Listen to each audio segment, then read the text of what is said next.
Fremantle is an Indian Ocean port, clinging to the western edge of Australia, facing west towards Rottnest Island, Mauritius, and Africa. You could claim that Fremantle is a suburb of Perth, but you'd be wrong. It is a city in its own right, deliciously different from Perth in its location, people and style. It is commonly shortened to Freo.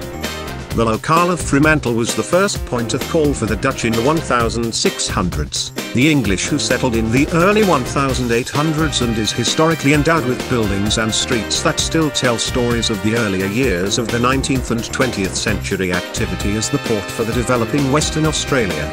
It was the first port of call of shipping from the United Kingdom and Europe, before they proceeded on to other ports in Australia. It was in early years in competition as a port with Albany for shipping to and from Europe, but overtook Albany and has never looked back.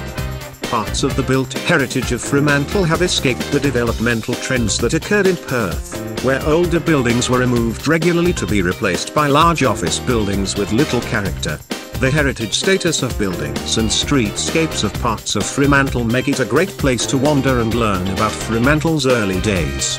The international attention for the America's Cup Challenges held just off Fremantle also saw considerable effort in improving facilities for visitors and tourists.